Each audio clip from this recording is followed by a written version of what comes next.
30 seconds. Gracias.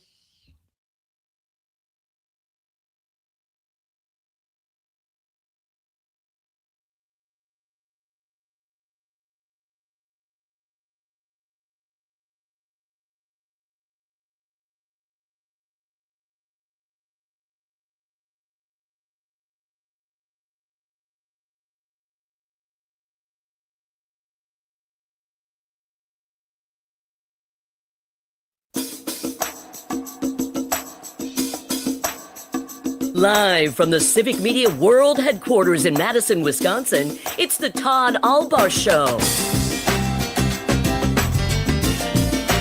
And now, pursuing truth wherever it may lead, here's your host, Todd Allbaugh. Across Wisconsin on the Civic Media Radio Network and streaming worldwide on the Civic Media app.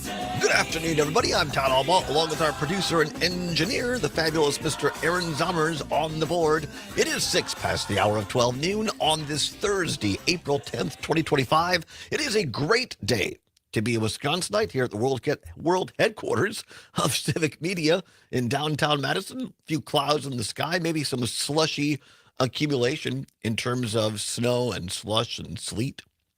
Southeast, well, again, draw that line very roughly, and I mean very roughly, Green Bay to Madison, south and east of that line, best chances for accumulation tonight into tomorrow. So we'll see. We'll see what comes about. So just be aware of that. And then it sounds like nicer weather, although maybe some rain dipping into the forecast now a little bit on Sunday, but upper 60s at least. Pert near 70 by the time we get to Sunday, Monday. So anyway, just spring weather here in Wisconsin. Zommers, how you doing today? Doing well. My feet feel great. I got new shoes finally. Nice. And they have super wide toes. So for once, it feels like I actually have shoes that fit my feet. That's fantastic. And may I ask what brand of shoes you got? Topo. T-O-P-O. I've never heard of that before. I hadn't either, but I got them recommended by the person at the store. They were expensive, but not as expensive as they will be in a couple of months, maybe. Exactly. And this is what we were talking about yesterday, and that's where we're going to start off today with tariffs coming up at the bottom of the hour. Sean Fettiplace, the campaign director of Main Street Alliance here in Wisconsin, is going to be joining us. And he helps represent a lot of great Main Street businesses all across Wisconsin, not the least of which are our friends at Wonder State Coffee, who we did a show there last year, lots of other members as well. And we're going to talk about these Trump tariffs now and how they're affecting people here in Wisconsin. And so we were talking about this yesterday, and a lot of people smarter than Todd are saying, hey, if you really need a product like footwear, like clothing, even appliances, this type of thing, get them now, because even though Trump called off the tariffs or paused them for 90 days, there's still 10% tariffs, and then China, he jacked it way up. Again, look where your products are, our products, not yours, ours, mine included, where things are being made. Many of them are in China, or it takes components that are made in China. And so prices are going to go up. And so we were talking about, if you need something, go get it. And Zommers did last night. I'm glad you have good shoes now, Zommers. Me too. My mother's a big proponent of good shoes. I decided, these are going to be on my feet most of the day, every day. I might as well pay a little more and have something that is both comfortable and going to last. Yeah, absolutely. So we're going to talk about tariffs here in just a minute, but let's talk about other pieces of clothing, attire, for just a moment. Bryce Terang of the Milwaukee Brewers, who got a huge victory last night, 17-2 over the Colorado Rockies. Our Brewers are now 7-5 on the year. We've now completely forgotten about the juiced up bats of the New York Yankees in that first series. But of course, I had to go to Monroe last night. I think I mentioned at the very end of the show, went down to beautiful Monroe, Wisconsin in Greene County and got my taxes done. Earlier than normal, by the way. Deadline's next week. But I got my taxes all done. Everything's set to go. Had to pay, but thank goodness I'd socked away the money I need to do that. So, and then I hung out with my compadre, my friend Kurt, the father of my godsons. Florcy is is on vacation, having a lot of fun, and good for her. So Kurt and I hung out a little bit and watched the Brewers last night because he has the fan duel thing. So we watched it, and the Brewers were fantastic. 8 different Brewers drove in runs last night for their 7th win in the last 18 games, or last 8 games, pardon me. 17-2, the final score of the Brewers over the Colorado Rockies. But here now, I find out this morning, and this is from Todd Rosick, by the way, one of the reporters that follows the Brewers. Bryce Terang has been wearing Ryan Braun's 2011 batting gloves at the plate this season, including in last night's game when he hit a career-long 444-foot homer. Ooh. Braun sent him several pair after the two had a chat in spring training. And there's a picture of it on this tweet. And they're it's a fabric, but also it looks like a little plasticky. I mean, I hope they're legal.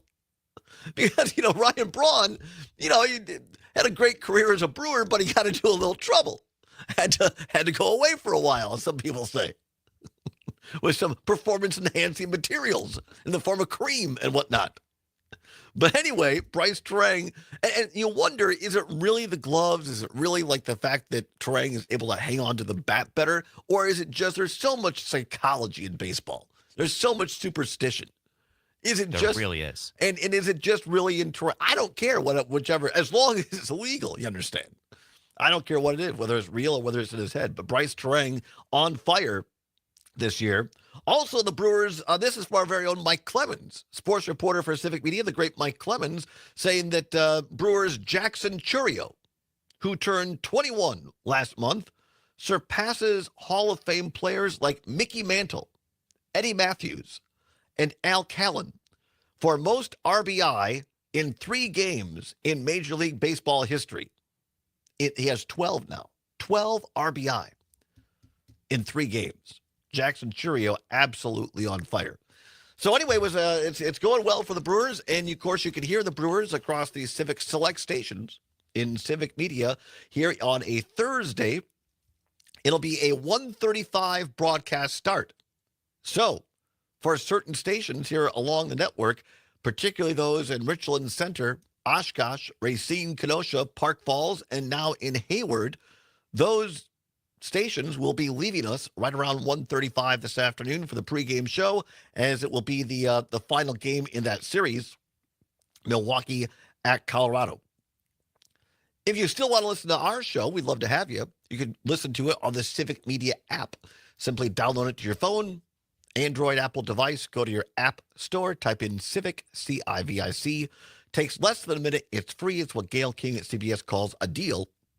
The Civic Media app. So we'll be on the app on the stations that I just read, and the Brewers will be on the terrestrial radio side across your magical airwaves in those select stations. Then after today, it is on to Arizona, where they will do a 3-game, the Brewers will, 3-game series, Friday, Saturday, Sunday, against the Arizona Diamondbacks. So there you go. It was an exciting game last. I'm really happy the Brewers are off to this, after kind of a really lousy start in New York, now off to something better. They're catching back up. They're catching back up. Yeah, absolutely. Got about 300 more games to go. Yeah, well, it's only 162 games in the year. It's okay. So we're going to talk tariffs in a minute, but I also want to, and I was listening to our great friend and colleague Jane Matnair on Matnair on Air, and she had Jim Santel along with Greg Bach, and they were talking about this a little bit earlier.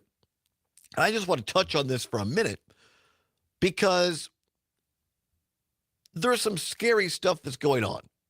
And I try not to hype it up too much just for clickbait or whatever. But something happened in the Oval Office yesterday with Donald Trump, where he signed this executive order thing. He's signing about 10 of these an hour. All right, I exaggerate, but you get the point.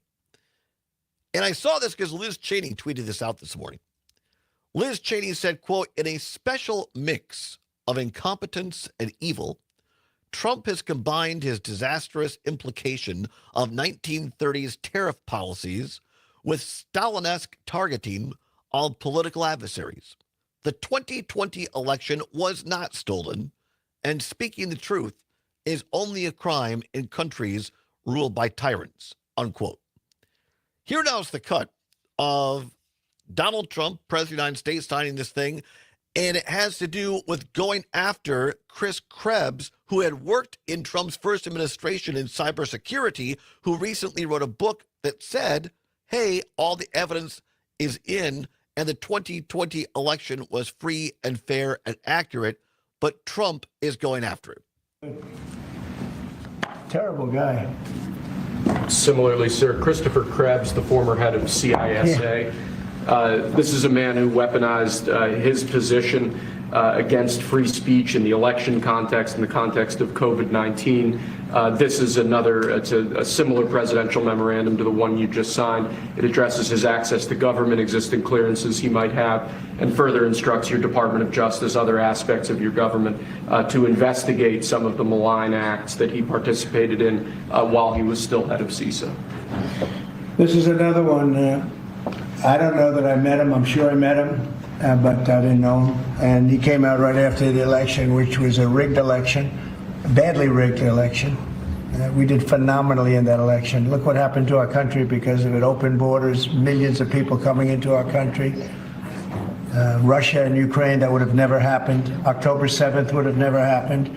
Afghanistan, the way that they withdrew with 13 dead, but so many killed, actually. I mean, so many killed outside of the 13 soldiers, hundreds of people killed.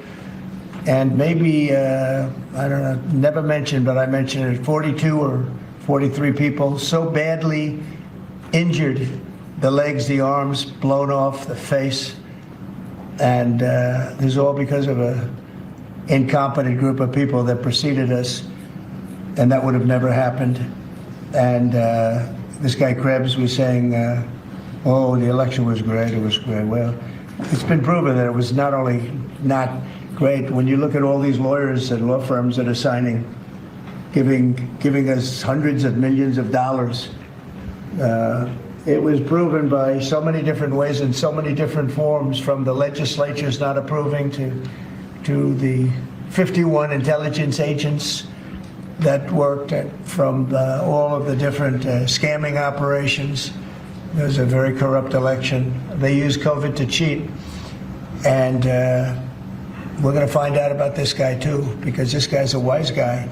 He said, we've been proved this is the most secure election in the history of our country. Now, this was a disaster. I wanted to play that whole cut of President Trump uninterrupted, unedited, so that nobody can accuse me, oh, you're making it sound one way and it's actually something else. That was the sitting president of the United States singling out one American citizen because he told the truth, and Donald Trump doesn't like it. None of us are safe. Make that clear right now. We'll discuss it after this. Don't go anywhere. It's the Todd Allbaugh Show for a Thursday on the Civic Media Radio Network.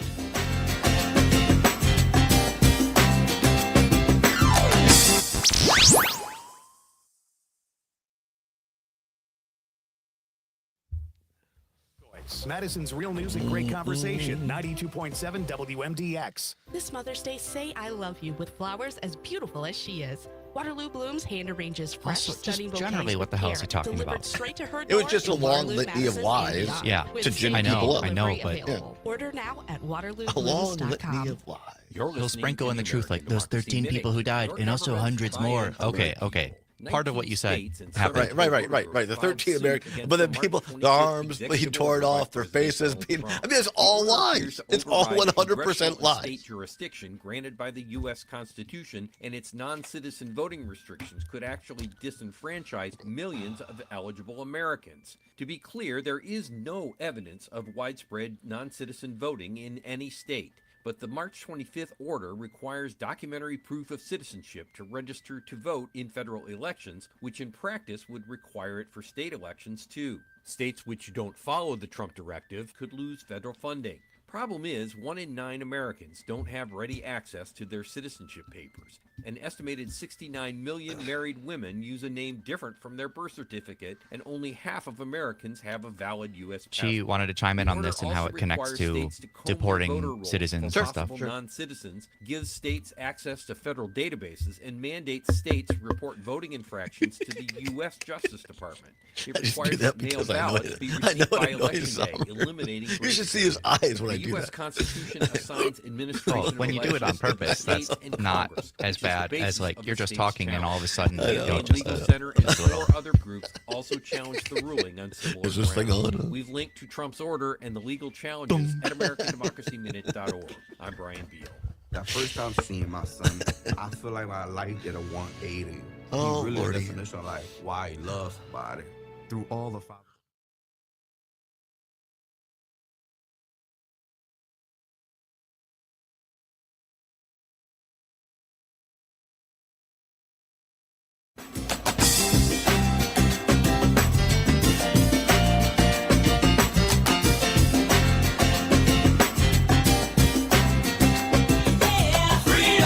Pursuing truth wherever it may lead and having fun doing it. Welcome back to the Todd Allbaugh Show on the Civic Media Radio Network. Glad to have you along. Zomer's on the board. 21 past the hour of 12 noon on Thursday, April 10th.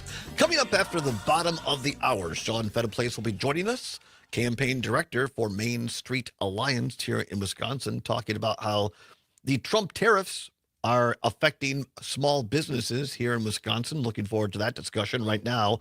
Talking about the comments made by President Trump yesterday in the Oval Office, signing an executive order to go after Chris Krebs, a guy who was the director of the Cybersecurity and Infrastructure Security Agency under Donald Trump.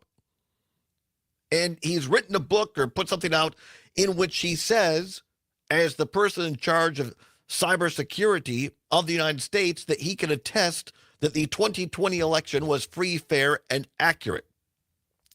And now Donald Trump, in the cut we played there before the break, he takes what happened in Afghanistan, the withdrawal there, where there were 13, 14 U.S. soldier or service members killed in a tragedy, but then he inflates that with a bunch of lies and complete just lies. I guess that's the best way to say it.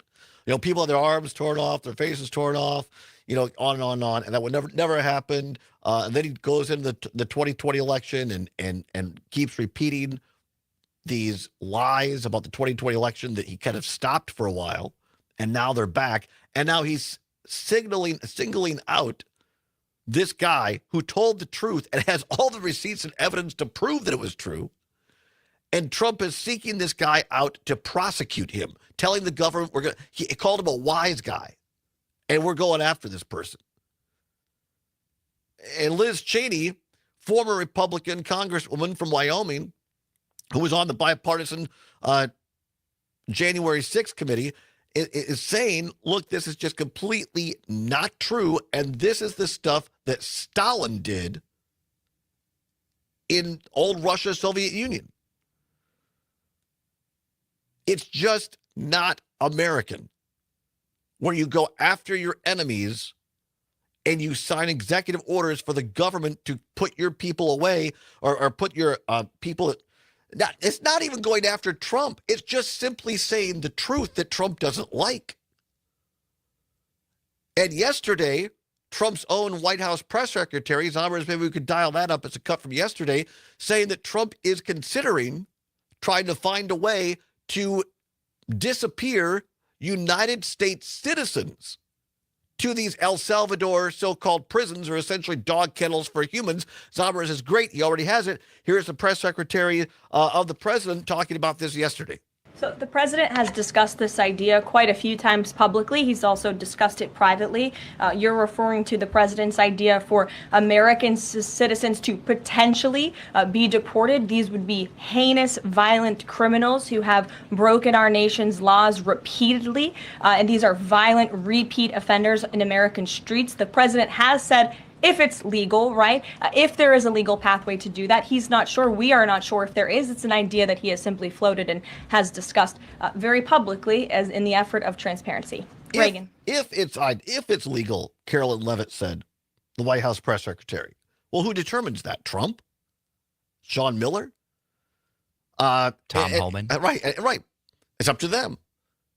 And they get to decide what. I mean, Trump just singled out a guy who has told the truth as a wise guy, a troublemaker. Again, Trygve Olsen, who comes on this program regularly, who has been banned from Russia by Putin himself, who has fought against autocracy in Eastern Europe, who has dealt with dictators. His 7 rules for dealing with autocrats.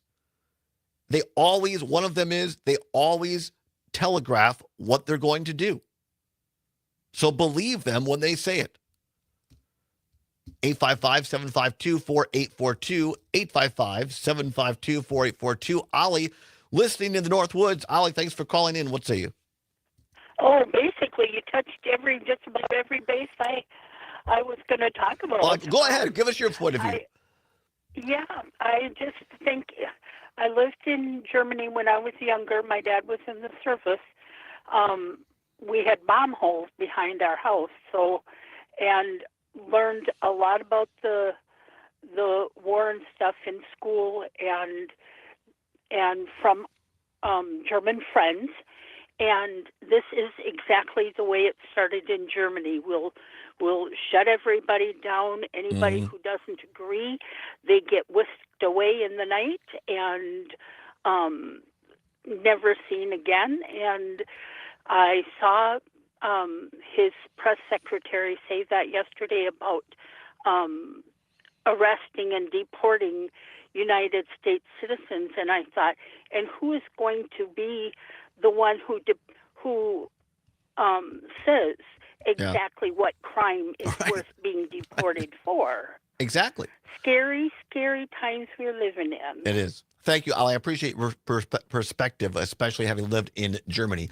Just a couple of minutes left. You can make it quick, please. Let's go to Jack in Merrimack. Jack, if you can make it quick, please. Want to get everybody in. Go ahead.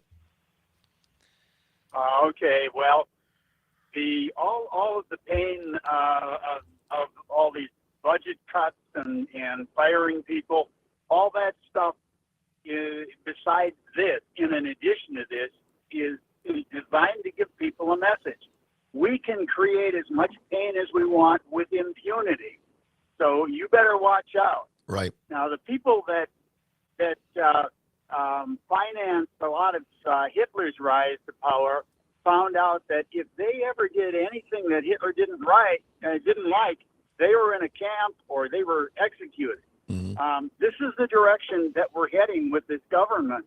These people, these rich people that support Trump and Musk and those policies, even people in the Supreme Court, right, had better watch out because he's immune from prosecution essentially. Right. So if he orders somebody to arrest these guys and send them down to El Salvador or just plain execute them, who's going to do anything about it? Yeah.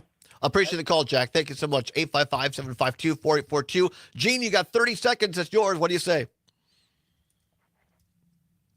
Gene, you're on. 30 seconds. Go ahead, please. Sorry, I didn't hear my name. I apologize. Yes, sick, vile, animalistic behavior. The people that are all around them aiding and abetting. This is not America. Call your representatives and say, no more. This has got to stop. Yep. This is evil. Thank you very much, and have a good day. Good job. Appreciate Bye. it. Thanks, Gene. Dale, I'm sorry we didn't get to you. We'll try to get to you later in the show. Stay tuned. Sean Bettaplace is next. Don't go anywhere. It's the Todd Allbaugh Show right here on the Civic Media Radio Network.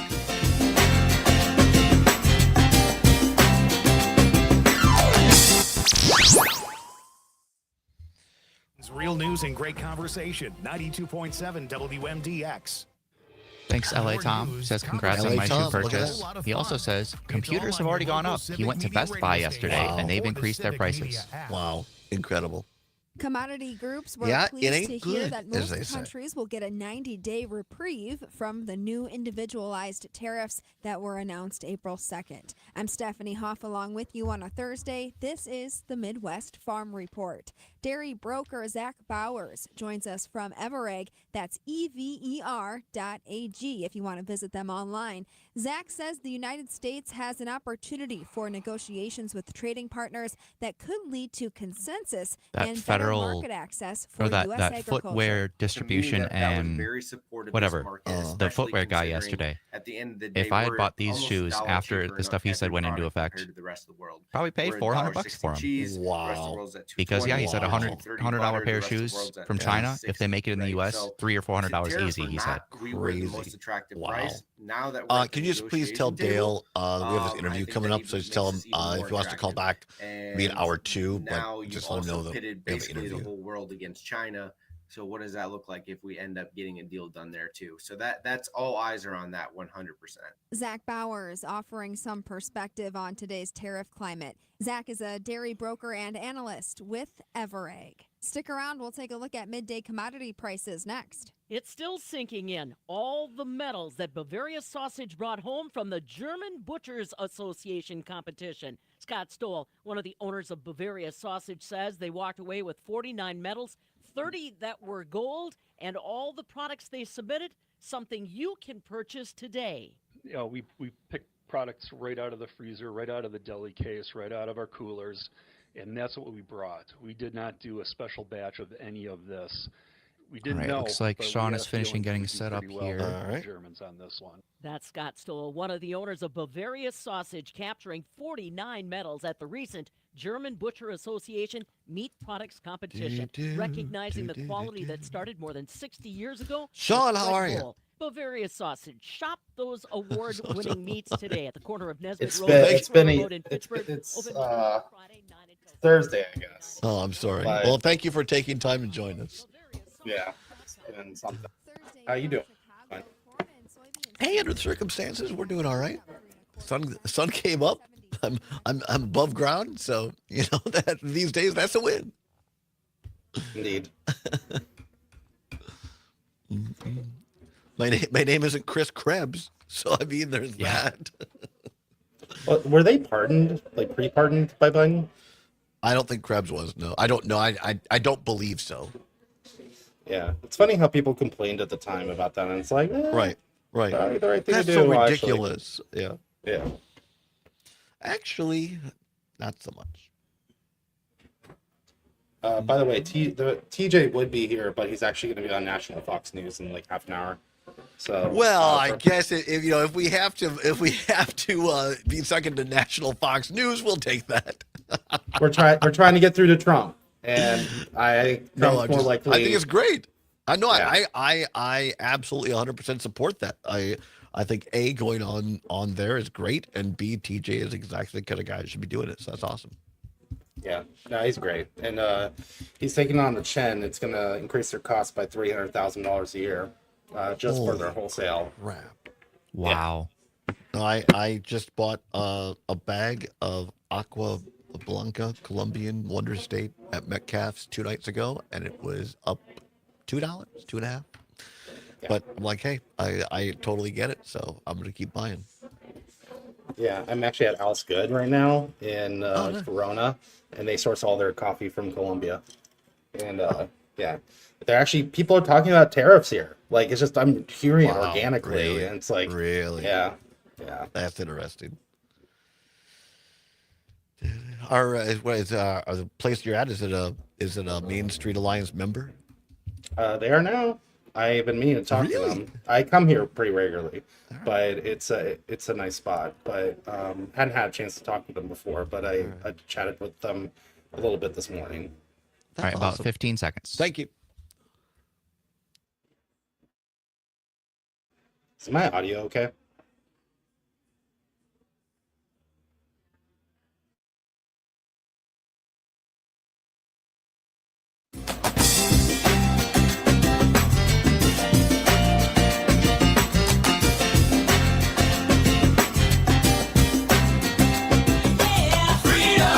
Pursuing truth wherever it may lead, and doing it? Welcome back to the Todd Allbaugh Show on the Civic Media Radio Network. It is 34 now past the hour of 12 noon on this Thursday, April 10th, 2025. Mr. Zommer's on the board. Appreciate you being along with us on a little overcast day here in downtown Madison, but all not bad at all.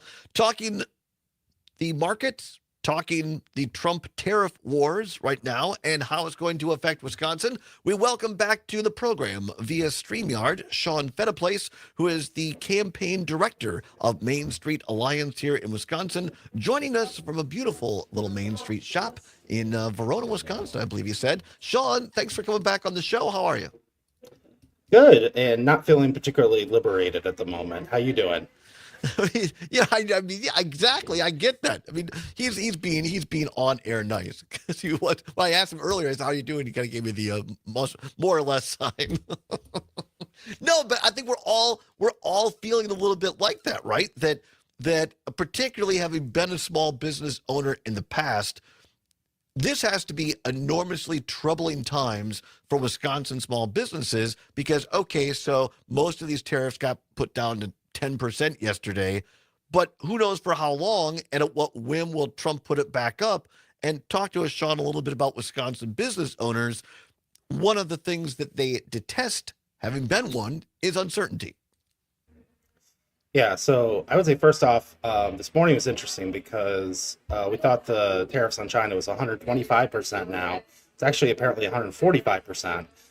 Which that's what happens when your trade policy is determined by Tweet or Truth Social, I guess. And the 10% tariff is still very high. I mean, for a lot of folks who source their goods from overseas, that's going to be a huge hit, and they're going to have to increase costs for their consumers. I've been talking to, we've been surveying our members. We actually have over 150 stories from member businesses all across our state and nationally. And what they're saying is that the unpredictability and the chaos behind it's really bad, but also the increased costs are really gonna hurt a lot of these businesses. And the thing that's important for people to know about tariffs is first off, they are a tax, and second off, you paid at the port of entry. So that means you have to pay the tax before you're even able to sell the good. And so that's part of the reason why it can be so challenging and why a lot of folks are really worried right now. We played a cut yesterday from, and I don't often do this. We played a cut yesterday from Fox News, the morning show on the Curvy Couch. And even Fox News was talking about this small business owner. I think there was a story in the New York Post or New York Post somewhere yesterday. There was one small business owner that said that his costs were going to go from $26,000 a year to $346,000 a year overnight because of the Trump tariffs. Yeah, and that's actually, I believe, a gentleman who sells products for kids with special needs based out of Idaho. He's been telling that story, and there are places where you just can't replace this product. Like, there's literally not businesses that produce these things. And so, I think that there can be a case made for certain limited kinds of tariffs for national security reasons. You want to make sure we have steel and iron in this country, and those kinds of things. Very targeted, smaller tariffs. What this is, the scale of this is just so much larger. And I think that ultimately it's going to cause us potentially go into a recession. You have the 10% tariff, you have also, for the next 90 days, if you're a business and you're thinking about whether or not you reshore or whether or not you change products, you're going to wait out those 90 days. You're not going to know whether or not it makes sense to make those investments. And so the White House needs to get their story straight and tell people what the plan is and stick to it. Because otherwise, that lack of certainty is almost as destructive as the underlying costs associated with the tariffs. One of our listeners on YouTube, LA Tom, out in Los Angeles, says he was at Best Buy yesterday in Burbank, and the people there said it was the slowest week of purchasing things, but they were already raising their prices on electronics. By the way, I've been to that Best Buy in Burbank. It's just down the street from IKEA. Was there when I went to the Rose Bowl. But oftentimes we think about, in the national media talks in terms of those stores, Best Buy, IKEA, whatever. Talk to us about Wisconsin businesses, because I was talking to a couple of business owners yesterday. I'm not going to name them because I don't have their permission, but they were talking about, even though they produce a product here in Wisconsin, they sell to many different foreign countries and the impact on them. One of your members, we love them, Wonder State Coffee. I know coffee. I haven't been a coffee owner myself or business owner. Talk maybe a little bit about that. Zommers went to a local business, moving shoes here in Madison, a local business, bought shoes yesterday, and they're saying, good thing you did it now because those prices are going up. It's the small businesses on main streets all across Wisconsin who, regardless of whether these go into effect now or 90 days, people in Wisconsin are going to be affected. They are. An example is, I'm personally very excited for the draft being hosted up in Green Bay in a couple of weeks. And Hinterland Brewing, who's a member, Michelle's actually on our national board, they can their beer. And the aluminum costs are going up, skyrocketing. I can't think of anything less Wisconsin than making beer more expensive. And, you've got other cases where costs for food is going up for childcare centers. The flour, the kind of raw materials that you put into products as well. I know Brick Cider, he was actually on, Matt was on Earl's show this morning talking about how, they were putting together glass containers for a new product that they're launching. And literally, there are no producers of that kind of glass bottle in the U.S. So is he supposed to just not do it? And the amount of time that would be required, it's just like this White House does not have long-term thinking or a real plan behind it. So and the rationale of why they're saying that they're doing this is conflicting. They're saying, oh, we want to use it to raise revenue. Well, if you reshore these jobs and that's happening, then you won't get the revenue because the tariffs won't be in place, right? So it's just like, I think there's a real lack, for somebody who filed bankruptcy running a casino, I'm not sure we should really trust the president's business acumen. And I think it's being proven and borne out again by the consequences of these tariffs on these local small businesses all across our state. We're joined by Sean Fettaplace, the campaign director of Main Street Alliance right now, joining us live from a beautiful little local coffee shop in, you said Verona, right? That's where you're at? Yeah, I'm in lovely Verona. Oh, very good. Well, and you were telling right before we went on the air that, and this is so interesting to me, both good and bad, but I think good that people are being aware that you're just sitting there and you're hearing tangential conversations behind you talking about this. Yeah, I mean, I think people are concerned. I think it was Bessent, the Treasury Secretary, yesterday said that this is impacting Wall Street, not Main Street. 60% of people in our country have money in the market in some form or another, whether it's their retirement, whether or not their pensions being managed and invested in those funds. And so I think it's really I think honestly insulting that they would say that this is not impacting real people. There's folks, I mean, my dad, he's near retirement age right now. He's 65. He's worked very hard his whole life.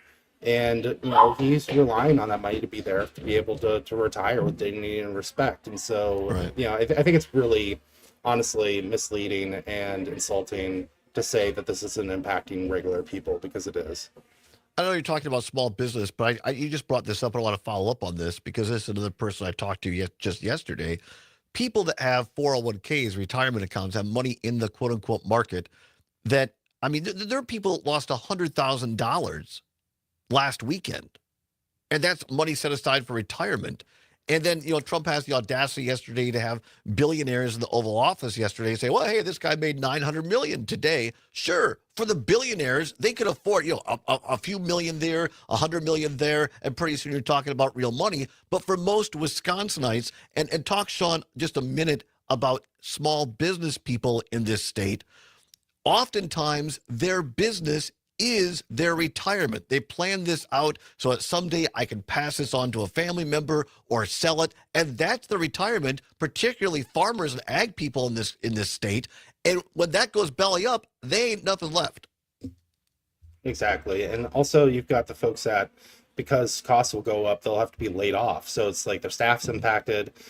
You also have many businesses that they invest in the market to help them grow their business and to be able to, do things like make payroll. And so it really is impacting folks all the way from the very top to the sort of frontline staff. And, frankly, there are ways that we can invest in our country through things like the CHIPS Act. You can help incentivize businesses to reshore jobs and to help make our country a strong place. That's the right approach to trying to buttress and to support manufacturing, not by imposing across the board tariffs that hurt everyone. And depending upon the small business in Wisconsin, it may affect some more than others. But can you speak for a minute, your members of Main Street Alliance in this state who might sell to foreign countries or people in or other businesses in foreign countries, even if these tariffs are put on pause and if Trump stays to his latest whim of 90 days, at some point, we see this already, people that are Wisconsin businesses are selling to in other countries, at some point are going to say, you know what, enough of this. I can't keep going back and forth. I'm going to find someone else in a different country, and we're just going to have different trading partners. Right, and you have contracts. You have let's say business A and business B are looking to do some work together and to export that product. If you don't know what the rate's going to be from a day to the next, it's going to be much harder to have those contracts actually happen. And then what if it gets raised after the contract gets signed between, let's say, a business here in Wisconsin and a business? I know that Governor Evers and Missy Hughes and other folks were just over in Germany. There's a lot of German to Wisconsin trade. There's a lot of technological trade, and it's going to really cool that investment. And to be very clear, there are real challenges around global trade and folks being displaced from their jobs. But the proactive approach is to make sure that they have the support they need through healthcare, through childcare, through paid leave, through having better capital access for small businesses, and to not just really cause that unpredictability. And not that the market's the end all be all, but the NASDAQ almost hit the circuit breaker today because I think that lack of predictability and be able to plan is going to impact our trading relationships all around the world. Just a couple of minutes left. Sean Fettiplace, campaign director for Main Street Alliance. Sean, what can we as consumers, as fellow Wisconsinites, do to, obviously it's not an election for a while now, but what can we do to help our small businesses and support them across the state of Wisconsin? So first off, I would encourage everyone to contact our two senators, Senator Ron Johnson and Senator Tammy Baldwin, to ask them to co-sponsor the Cantwell-Grassley bill. It's the Trade Control Act of 2025, and that was recently introduced, and that would take control back for Congress to have control over tariffs and tariff policy, working in consultation with the president instead of him just deciding on a whim what to do. I would say the other thing is support your local businesses. This is going to be a tough time for a lot of them, and so make sure that you're buying local, make sure you're supporting those businesses that frankly have a lot less of an ability to absorb the increased costs. They can't negotiate with their suppliers as much as, say, a Walmart or like a Best Buy can. And so those are two things that you can do, and if you want to take action, you can go to mainstreetalliance.org to do that. mainstreetalliance.org. Zomers will have it in our show notes. And yes, I would just reiterate, look, I buy local when I can, particularly my coffee from local roasters here in Wisconsin. And yeah, look, it's going to go up a couple of bucks, but I know that A, is being sourced ethically in the right way. And I know I'm getting a great product that's, not filled with preservatives. I'm willing to pay that. And I think that's a patriotic thing we could do to support our friends and neighbors and small business across this state. Exactly. And, I think ultimately those local businesses are more connected to your community. They're the ones who sponsor the Little League. They're the ones who do local donations. They're the gathering places for folks. And there's true power. And that's what we're trying to do here at Main Street Alliance is build power with business owners, with their staff, and the communities that they serve. Sean Fettiplace, Main Street Alliance. You can help out by going to mainstreetalliance.org, find out more information. You're part of what makes Wisconsin great, Sean. Thanks for being out there fighting for us all. Have a great day. Thanks, Todd. Our pleasure. Sean Fettiplace back after this on the Civic Media Radio Network.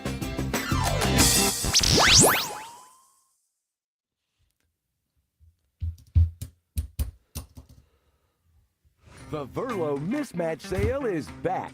It's our biggest sale of the year. Mismatch on the outside, the same Verlo long-lasting craftsmanship on the inside, and it's backed by our lifetime comfort guarantee. So hurry in now for additional savings on every mattress and box spring. Plus, get huge savings on adjustable bases. And the more you buy, the more you save on accessory bundles. It's our biggest sale of the year. Wake up.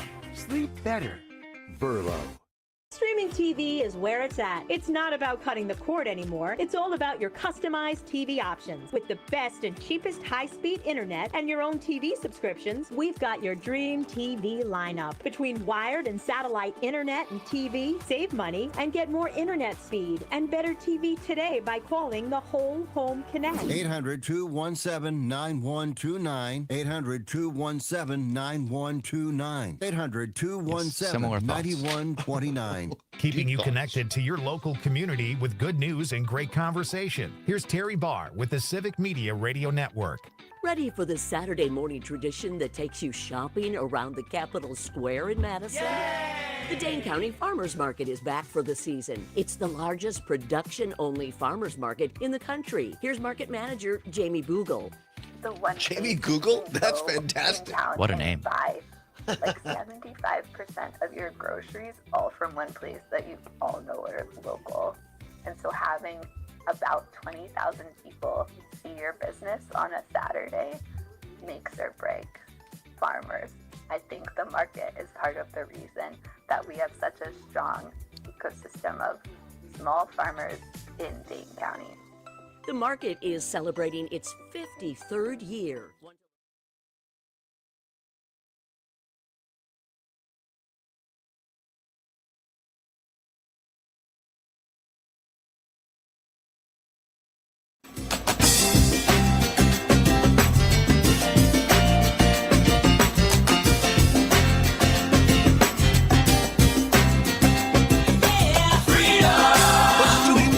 Wherever you may lead and having fun doing it. Welcome back to the Todd Allbaugh Show on the Civic Media Radio Network. 9 before the hour of 1 o'clock. At the top of the hour, ABC, CBS News, and hour number 2, a timid version of what's worse. We'll explain in hour number 2. Be along with us for that. Take a look a little bit as well at what's happening in the state of Wisconsin and across the country in terms of ICE and people being picked up, disappeared. Dig into that a little bit more in hour number 2 as well. Many thanks to Sean Fettiplace for being here, the campaign director, Main Street Alliance, giving us great information on how these Trump tariffs are affecting people here in Wisconsin. And Sean's absolutely right, in my opinion. Look, it might cost us a couple of bucks more to shop locally. But Sean made the great point that these are the people, our small business owners, as L.A. Thomas called them, the mom and pops of Wisconsin, the people who employ 2 to 25 people. These are the people who, when your kids go around raising money for Little League or for the church youth group or want a prize donated for a raffle, these are the people who are doing that. Those are the people, as Mr. Rogers used to say, these are the people in our neighborhood, the people that you meet each day. Well, they only keep going in times like these if we patronize them, if we go into their shop. And yeah, okay, so the sandwich, the coffee, the dessert, the loaf of bread might be a buck or two extra than it was. But if we don't support them, they disappear. It's so circular. And that's why when and where we can, we should buy and shop local. And remember, we just had on the Madison station an advertisement for the Dane County Farmers Market. There's a lot of farmers markets going to be starting up. Support your local farmers. Get up on a Saturday or a Wednesday or whatever it is. Buy your lettuce, your fruits, your vegetables, your honey, your eggs, all that kind of stuff. And here's the thing. It's better for us. It's better for you. It Right. tastes better. And it's usually like, it doesn't have to be expensive. No. 855-752-4842. Mark in Prairie du Sac. Mark, thanks for calling. We'll see you. Yeah, thanks for taking my call. every time the whole Afghanistan and 13 service people that died, that U.S. service people that died in that explosion that killed more people than just those 13, I get a little annoyed because let's remember, Biden had actually delayed implementing Trump's surrender agreement to the Taliban, because let's remember that agreement was not with the Afghan government and the Taliban. It was between the Taliban and the United States, leaving everybody else out of those negotiations as far as what it looks like from the written agreement, and that we were actually supposed to be out of there in May of that year, and Biden delayed it till August. And maybe if Trump would have gotten off his ass and actually gotten people out as soon as they signed that agreement, starting getting people out of Afghanistan that they had vetted to get out of Afghanistan, our allies that we had been left there, Right. after the agreement was signed, then more people would have gotten out, and maybe it wouldn't have been the unfortunately, the chaotic situation that happened. But Biden wanted to get out of there. Right. Up against the clock, Mark. I appreciate your call. Thank you so much. Thank you. He's talking about the comments from earlier in the half hour we played from President Trump at the Oval Office yesterday, just spreading misinformation and lies about Afghanistan, among other things there. 855-752-4842. Wisco Paul calling in. Wisco, thanks for calling in. What say you? Yeah, thanks for taking my call, Todd. I'll make this quick because I know you're up against it. Appreciate it. But you cannot keep running this country this way. Other countries respect us because we are people of our word. Mm-hmm. You come close to tanking the whole thing yesterday because of the bond fund. The Chinese own, I don't know how much, but it's a lot of bond funds in this country with other nations also. And then to make your portfolio a little less volatile, you put money in the bond funds because it's usually pretty steady. Right. Yeah, absolutely. This guy keeps running things this way. You're talking major tank job here. Yeah. So that's all I want to make a point. Appreciate it. People respect our country, Todd, because we're true to our word, and this guy is screwing it up. Okay, thanks, Todd. Appreciate it, Wisco. Wisco's absolutely right. And we talked a little bit about this earlier, that the reliability of the United States is built in part on a foundation of trust and consistency. And you undermine that, to Wisco's point, it kind of all goes out the window. 855-752-4842. Go to Bev, listening in WRCE in Richland Center. Bev, always a pleasure. What say you? I wanted to mention about, you're talking about buying local. I went to a listening session with our new state senator, Sarah Kieski, the other day, and she made a comment that I thought was so important. She said, we need to stop worrying about the cost of things and thinking about the investment that we're making. So when we're talking about money, you invest by buying local. You're investing in your community, and I just thought that was a super way to take a look at it. Forget the cost. Think about the investment. Yeah, really appreciate it. That's a great point, Bev. And I appreciate you passing that on from Senator Kieski, who, of course, has been in this program before. And look, I understand it, coming from a family of a single mom and having to watch costs. And there are times and there are certain individuals and certain families where you have no choice but to look at cost. And it's like, oh, I'd love to do that, but I have this much money in my bank account and I have to stretch it as far as I can. But I agree with Bev, agree with Senator Kieski, when and where we can. And those who are able, do the investment. Absolutely right. It is investing in our communities when we invest in small business people. Because like I say, it's all circular. It all comes back. And I think sometimes, having lived in both small communities and medium and large, it's easier when you live in a large community not to remember that as much. But it's there if you look. If you look. Because like I say, it's those small business folks, the mom and pops, who are giving back to our community. Come on back for hour number 2 with Zombers. I'm Allbaugh. It's the Allbaugh Show on Civic Media. Citizens, real news and great conversation. 92.7 WMDX. John Peterson and Gordy Young. On our next show, we'll talk to Rocker about the Max Inc. preview, and the Farm Babe, Pam Yaki, will join us. And AI will give us a review of our last show. Oh, it's very humorous. The John and Gordy Show. Weekday morning, 6 till 8. The John and Gordy Show. Chicken cordon bleu? Yeah. Is that how you pronounce it? Do you have Julian Tariffs, standing by? truth, I do have and Julian. turmoil. Well, let's hear him. It is said cordon bleu. He knows how to spell Chris Krebs. Please. It's like the first time Of you've gone to course. a restaurant. Could I have some cordon bleu?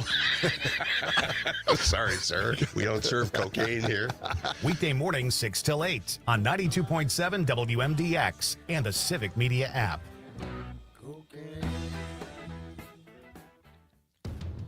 Enjoying this Be right local back. program? All right. Find the complete Civic Media lineup at civicmedia.us or the Civic Media app. This is 92.7 WMDX Columbus, Madison's home for real news and great conversation. A Civic Media station. This is a special report from ABC News. I'm Michelle Franzen.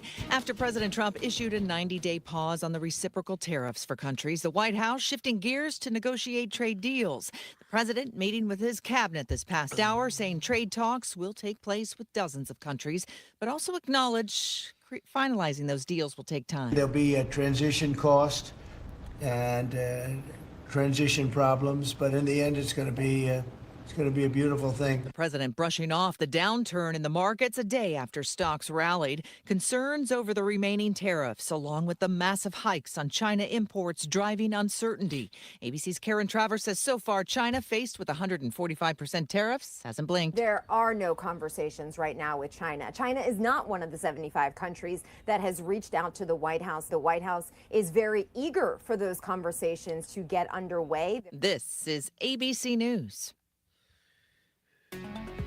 This is your local Civic Media radio station. Want to hear even more? Anytime? Find all of it at civicmedia.us. For 92.7 WMDX News, I'm Savannah Tomei Olson. More visas now canceled for college students across Wisconsin as part of the Trump administration's immigration efforts. According to the State Journal, another 13 students at UW-Madison have had their visas revoked. That's on top of the 13 that were announced on Monday and the 14 visas canceled at other UW system schools. That means at least 40 students and alumni statewide have had their visas revoked. Obviously, this is a fluid situation and the numbers are changing. According to the New York Times, this has now happened to about 300 students across the nation. Until now, if a visa was canceled, that only meant people couldn't leave the U.S. and regain entry. They would have to apply for a new visa for that. But they were usually allowed to keep their status as legal residents, according to the Associated Press. But the outlet reports some students are also losing their status as legal residents. And when that happens, they could risk being arrested by ICE if they don't leave immediately. And medical debt can be devastating. Now one company is partnering with the Packers to help Wisconsin veterans. Lisa Hale has the story. Verizon and the Green Bay Packers announced a $3 million debt relief program for Wisconsin veterans over the next 2 years. Andy Brady, Verizon's market president, said the immediate investment of $1 million and the future investment of $2 million over the next few years is the right thing to do. Today, in the Green Bay area, there's about $4.8 million in medical debt that veterans are carrying right now that unfortunately some of them can't pay for. So what we're doing is we're paying off $1 million in random acts of kindness. Verizon is partnering with ForgiveCo to facilitate paying off the medical debts of Wisconsin veterans. ForgiveCo is a company that identifies and handles the debt for veterans in need. It will reach out to veterans in the coming months. That's Lisa Hale. I'm Savannah Tomei Olson. You're listening to 92.7 WMDX News. The Brewers crushed the Rockies. Hi, I'm Mike Clemens with sports. The Brewer Bats were hot last night in Denver. They beat the Rockies 17-2. At age 21, Jackson Chourio has become the youngest player in baseball history to have 12 RBI in just 3 games, surpassing Hall of Famers like Mickey Mantle, Al Kaline, and the Braves' Eddie Matthews. Now, Chourio struck out 5 times on opening day in New York against the Yankees. Pat Murphy. It was a tough day to see that day, and that's a really good pitcher. I woke him up pretty good, and he had a good spring training, and that woke him up pretty good. economy's been pretty good since then. Basketball tonight in Milwaukee, the Bucks and the Pelicans. And the Packers tailgate tour continues. Last night in Madison, today in La Crosse and Onalaska. This is the 17th and final year for Packers president Mark Murphy. No, it's a little nostalgic, but yeah, I've enjoyed them all. It's something that's really, it's a great tradition, and I know it'll continue. And I know not only the current players, but the alumni really enjoy coming back and being a part of it. That's Mark Murphy with Sports on Mike Clemens. Local radio for you and your community. It's Civic Media's mission with stations across Wisconsin. Find your favorites at civicmedia.us. Dark and dreary today with mostly cloudy skies and spotty sprinkles. High temperatures still on the cooler side of things, making it to the upper 40s. And for tomorrow, plenty of sunshine and warmer. Highs reach the mid-50s. Saturday, the best day of the weekend, plenty of sunshine with highs at 60. I'm meteorologist Brittany Merlot. Currently, it's 39. Did you know that Wisconsin has a new, quick, and free online tax filing tool called IRS Direct File? Direct File is changing how people file their tax. Might be probably after, I don't know, probably the bottom of the hour, maybe 20 after this cut on from yesterday where the lawyer is, there's like a 2-minute cut or whatever. Okay, yeah. Outside the house talking to the ICE people.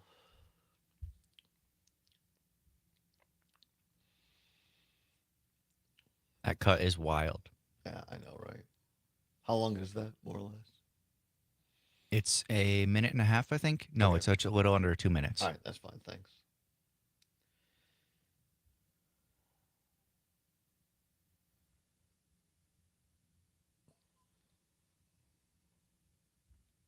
About 30 seconds.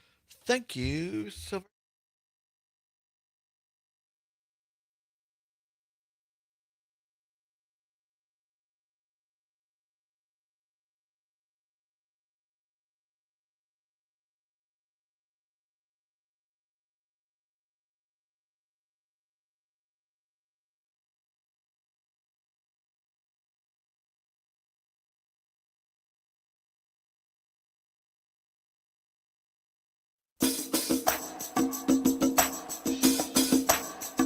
Live from the Civic Media World Headquarters in Madison, Wisconsin, it's the Todd Allbaugh Show.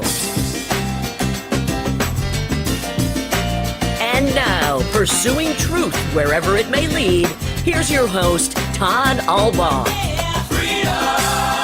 Across Wisconsin on the Civic Media Radio Network and streaming worldwide on the Civic Media app. Good afternoon, everybody. I'm Todd Allbaugh, along with the fantastic Mr. Aaron Zommers, our producer and engineer on the board. It is 6 past the hour of 1 o'clock. Welcome into hour number 2 of the big program on this Thursday, April 10th, 2025. It is a great day to be a Wisconsinite. Glad to be with you. Overcast skies, but little by little, poco a poco, as they say in Spanish. I think we're able to do that yet, right, Zommers? Still able to speak Spanish? For now. All right. Poco a poco is going to get better. Brittany Merlot saying that the weather will improve throughout the weekend and, upper 60s maybe by the end. As we said last hour, many farmers markets, including here, the Dane County Farmers Market, opening up this weekend on the Capitol Square. Cannot wait. One of the best farmers markets in the Midwest, let alone Wisconsin. Always look forward to that. Check out your local farmers market. Support them if you can. Many thanks to Sean Fedaplace for being with us last hour, the campaign director of Main Street Alliance. Fantastic to have him in difficult times. You know, like I say, as a former small business owner myself, having a coffee shop, not a whole lot of coffee from United States of America. There is Hawaii, and I get that. And some people really like the Kona coffee. And yeah, I mean, some of that's okay. But, and I'm not trying to talk down about producers, but in the coffee world, those who really know coffee, and I'm not saying I am one, I just learned from people that are, that, Hawaiian coffee does not rank high in terms of really quality coffee. Most of the quality coffee in the world comes from either Central America, including Mexico, or South America, or in Asia, Indonesia, those areas, Vietnam, Africa, a particular band in the right, Southern Hemisphere. Right, Africa as well, Ethiopia. So those are the places that and there's no way that we can rely on just Hawaii, the small percentage what they are able to produce, and there's no other place in the United States you could do it. So think of something as simple as your morning coffee routine. And then the small coffee shops around Wisconsin. Going to be absolutely impacted on that. 855-752-4842. Let's go back to the phone lines. Dale in beautiful Wausau, listening to WXCO up there in Wausau. Dale, thanks for calling back. What do you got for us today? Yeah, thanks, Todd and Aaron. Love your show. Appreciate it. The Trump administration arresting and deporting these supposed gang members from the U.S. to El Salvador without giving them due process is one of the steps to becoming an authoritarian government. El Salvador is now Trump's Siberia. I think all these El Salvador deportees should be brought back and given due process. Yeah. I do not trust the Trump administration with anything of any type. Trump and his administration would say they are all confirmed gang members, and I would not trust any part of that. Another step towards authoritarianism is when there is peaceful protest, and then having the military shoot protesters in the knees, as Trump wanted to do in his first administration. With respect to civic media, if there is ever anything being ordained by God, it would be civic media, not Donald Trump. Thank you, civic media. Todd and Aaron. I appreciate Thanks, I appreciate it, Dale. I wouldn't go that far to say we're ordained by God, but we appreciate the sentiment. Look, you know, we just do our little part here in the middle of the day. We have all of our great colleagues doing their part as well. Pursuing the truth wherever it may lead. Yeah, that's the point here is to bring people the facts, right? Is to bring them unfiltered. Sure, I can bring my opinion, and I say that. Look, this is my opinion or my analysis. But my only agenda, and I made this very clear 2.5 years ago to our owner, Sage Weil, when I took the job. I said, look, I schlepped the Republican Party for 30 years. I don't have any interest in schlepping for anybody's political agenda anymore. So what do you expect? What do you want me to say? And he looked kind of surprised by the question. He said, tell the truth and do it with integrity. I said, that's it. He goes, yeah. I said, well, I can do that. So that's the reason that I'm here every day and show up. I'm very thankful for the opportunity to do that. I'm very thankful to work for an organization, a company who allows me to pursue the truth with no social or political agenda. So that's I appreciate the thoughts, Dale. And by the way, a little bit later on this hour, we're going to get into more of this, of what ICE is doing to people in this country and sending them to these prisons in El Salvador. Thanks, Dale. I really appreciate the call. Before we leave the tariff stuff, I found this interesting. I found this in a rather shocking development in the tech company, for the tech company Apple. They reportedly had 5 plane loads full of iPhones flown in to the United States as the company sought to avoid new U.S. tariffs. Indeed, the tech giant is one of the many companies coping with President Donald Trump's new Liberation Day, so-called tariffs.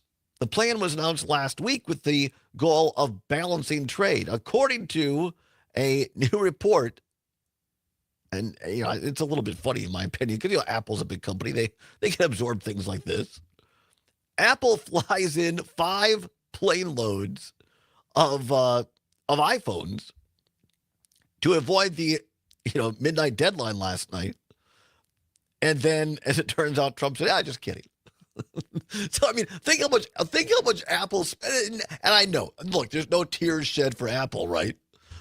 But, I mean, think of the cost of that, of putting that, on the other side, right? Getting it out of the warehouse, wherever that is, in China or Taiwan or whatever, and then finding the planes, chartering the planes, putting it on there, getting it through customs before midnight to beat the deadline. And then, holy crap, if we just waited 48 hours more, we wouldn't have had to do any of that. Yeah, it's the same thing, just at a larger scale that small businesses have to go through. It just shows you can't plan around this crap because it changes every 4 hours. Right. Yeah, that's a great point. So it doesn't matter whether you're a small business or whether you're a larger business like Apple, one of the biggest in the world. Everybody is trying to deal with this as best they can. 13 now past the hour, 1 o'clock time once again for What's Worse. Let's go. And of course, The choice is yours. You can get with this or you can get with that. You can get with this or you Time can get once with again that. to play What's Worse. No prize money involved, nothing to give away, but it is your opportunity to have your voice heard across statewide radio. No better place to advertise than right here with us. We are very proud to be the second largest radio network in Wisconsin, second only to Wisconsin Public Radio. So we're the largest privately owned radio network in Wisconsin. We cover all major media markets. No better place to have your voice heard, your company advertised at than at Civic Media. Go to civicmedia.us to find out how you can join us and how we can help you. civicmedia.us. All right, Sommers, I will admit something on the air to you. I had to go to the dictionary before today's What's Worse. That's okay. We can share the dictionary definitions. I pulled them up with Did everybody. you really? All right, because I thought, well, I think I know what this is, but I wanted to be sure. It's a great category, by the way, because you whether you're a business person, whether you're just socially interacting, what's better to be too over the top or too shy? That's how I would say it. But no, a little highbrow here today. Here's the category. What's worse for today? Timid or temerity? What's worse? Timid or temerity? Mr. Sommers, would you like to enlighten us with the definitions you pulled up? Yes, the Oxford definition of timid is showing a lack of courage or confidence, easily frightened. So timid, you could say shy, you could say cowardly. The connotation is maybe a little less. Cowardly is a little over the top, don't you think? Cowardly is far more. Yeah, that's on the extreme end. That's on the extreme end. But that type of thing, But reserved, shy. holding back, afraid to do something. Timid. And temerity is excessive confidence or boldness, audacity. So, I mean, and I guess I've heard the term when someone says, well, the temerity of that. And just the temerity. Audacity. Right. But I had to look it up. So what's worse, timid or temerity? 855-752-4842. 855-752-4842. You can also text us on the Civic Media app. Download it at your Apple or Android device. Maybe one of those Apple phones that came over in those 5 planes last night. Maybe. What's worse, timid or temerity? Is it better to be shy and reserved? Or is it worse to be outgoing and over the top? Excessive confidence. I like that one. Here's another that says temerity and being timid. One involves excessive confidence and the other involves a lack of it. That's pretty good. Right? So what's worse? Timid or temerity? That's a difficult one. 855-752-4842. 855-752-4842. They can really both lead to rough situations. Like if we look at where we are in American politics, both timidity and temerity have led us here in different ways. That's well said, Sommers. That's really, really well said. They have both contributed to where we find ourselves in American politics today. 855-752-4842. Let's go out to the Driftless, listening on WRCE in Richland Center. John out in beautiful Boaz. John, timid or temerity? What's worse? Timid is worse. Why so? Because you might need to have that good Samaritan helping you out when you're fighting a burglar at nighttime, which happened to me a week ago. Really? You had a burglar? I was there at nighttime. I caught a burglar, and I called the sheriff.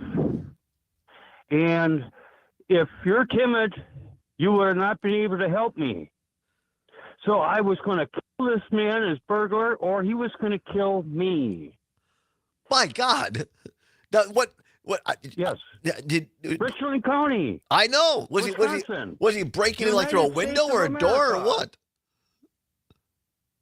No, it was tools that were in the backyard, in the side yard, and in the house. The house wasn't locked, but the tools were all laying all over. So he pulled out $500 worth of tools. That's a little short of a felony for a burglar. Right. So how'd you stop him? I caught him the next day, before he's going to work. Right. He's all jacked up on coffee, and I confronted him at his own doorstep, and I said, all right, where's my tools? He was jacked up on coffee? Oh, my God. I'm glad you're safe, John. Thank you very much. Best call of the day. The best answer of what's worse ever. Back after this on the Civic Media Radio Network. He was jacked up on coffee. And if John was too timid, he wouldn't have been able to go over there and be like, hey, give me my tools. Exactly. That is the best what's worse call ever. Mark that. We got to figure out a promo for that. That was fantastic. Knowledge with Monday trivia. Let your inner rock star out with Thursday karaoke, plus live music, and meet all your friends at the Lazy O for the big game. The Lazy Oaf Lounge, 1617 North. Oh, my word. Madison. Follow them on Facebook or at Lazy Oaf Lounge. When he said I was going to kill him or he was going to kill me, I'm like, wait a minute. Has there been a murder in Richland County I didn't hear about? Won the incredibly expensive race for Wisconsin Supreme Court. And she didn't just win, but won decisively, gaining 55% of the vote, a 10-point margin ahead of her opponent, Brad Schimmel. It is a remarkable victory. And in so many ways, this race became a referendum on Elon Musk, from his prominent position in the Trump administration to the tens of millions of dollars he put towards backing Brad Schimmel in this race. And Wisconsin voters spoke decisively, rejecting Musk at this critical moment. All 72 counties in Wisconsin shifted to the left from last fall's election. That includes Brown County, home to Green Bay, where Musk held a rally just days before the election, handing out million-dollar checks. That was dramatic, folks. That was a very dramatic call. Wisconsin voters. We don't get many of those here. Saying we cannot be bought. Find all of Dan's work at the Recombobulation area and on our website at civicmedia.us. The John and Gordy Show. That was fantastic. That has made my day. Do you have Julian standing by? I do have Julian. Well, let's hear him. It said cordon bleu. Well, cordon bleu, please. It's like the first time you've gone to the restaurant. Could I have some cordon bleu? Sorry, sir. We don't serve cocaine here. Weekday mornings, 6 till 8 on 92.7 WMDX and the Civic Media app.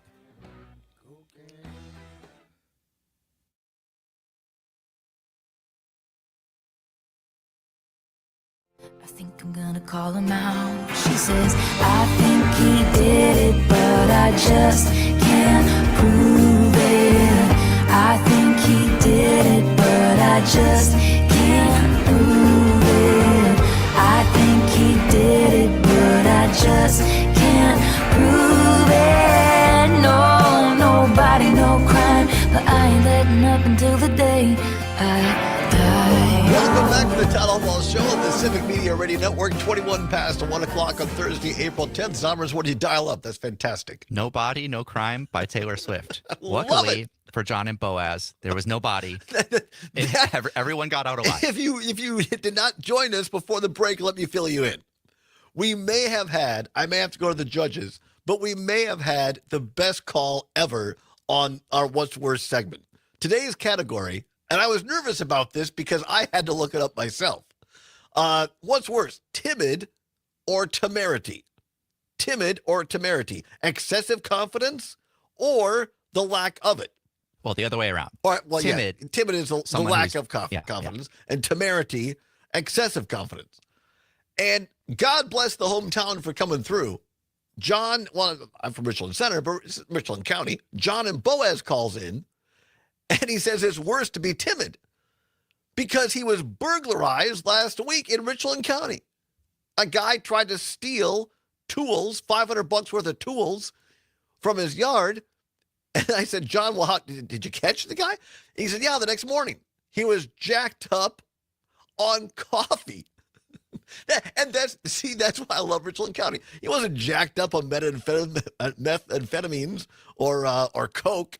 Just a lot of caffeine. He had a lot of coffee in him. And John, I'm sorry, John, we were up against the clock. I would have asked more questions. Like, did he use one of the tools to hit the guy over the head? Was it just good old-fashioned bear wrestling? Or was the local sheriff involved? I thank God John's okay. That was a fantastic call. We don't get many of those in terms of just like the drama. But that was on the ground reporting in Richland County. That's fantastic.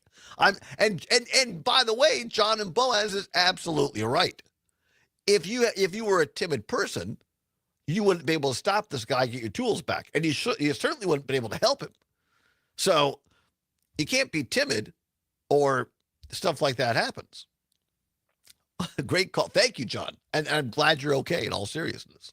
855-752-4842.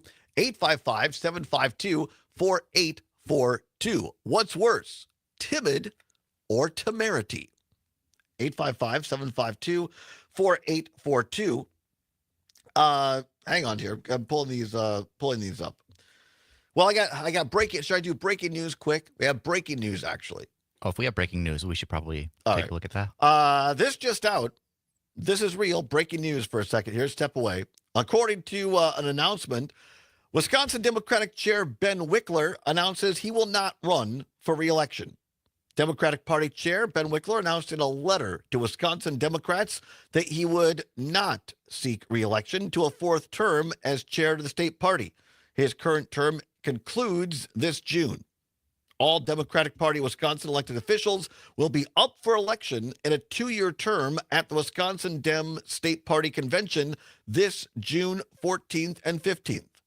Anyone interested in running for state party office can visit WisDems, that's WISDEMS, wisdems.org for more information on how to run. There is a statement there from Ben Wickler. I'm looking at this in real time. He says later on, after he says, I'll be passing the torch, he says, quote, I'm going to take some time to figure out what's next and spend time with family that I fiercely love, but haven't seen enough of. I'll keep you posted at benwickler.com. As I plan my own next chapter, I have enormous confidence in the phenomenal team at our state party, our superstar volunteers, our elected leaders, and in our mighty coalition. Again, breaking news at this hour, Wisconsin Dem Party Chair Ben Wickler announcing that he will not seek re-election to another term coming up this June. Had been a lot of talk about this in political circles, that this was the rumor. Some people are saying that Wickler is eyeing either running for governor should Tony Evers decide not to run for election, or for U.S. Senate against Ron Johnson. So we'll see what the future holds, but my best to Ben Wickler. I think he's a phenomenal individual, and he has done more for, in my opinion, as a former Republican and now an independent. So I'm looking at this from the outside as just a political guy. Ben Wickler has done more for the modern-day Wisconsin Democratic Party than anybody I know. Because running parties, and in particular the Democratic Party, is like herding cats, to use the old phrase. Because everybody wants to go their own way. And one of the things Republicans have been, at least to date, better at doing is keeping their members in line. Much more difficult to do that on the Democratic side, in my opinion. But Ben Wickler has been able to say, look, keep your eyes on the prize, keep your eyes on the goal. He has helped raise more money for the Wisconsin Democrats than anybody before him. And it used to be Democrats complaining all the time, saying that, well, when you lose these elections because we're outspent. And Republicans would say, hey, you know what? Raise more money if you want to compete. Guess what? Ben Wickler came on the scene and he said, okay, I'll take that. And I'll raise you one. And Wickler, ever since he became chairman, has consistently outraised the Republican Party of Wisconsin. And now it's the Republicans saying, well, the Democrats outraise us all the time, and that's why we can't win. But hats off to Ben Wickler. He has been a servant to this state, servant to democracy, done a great job. I wish him all the best in whatever is next for him. The big question now is what's going to happen with Wisconsin Democrats. Joe Zepecki, Kelda Royce.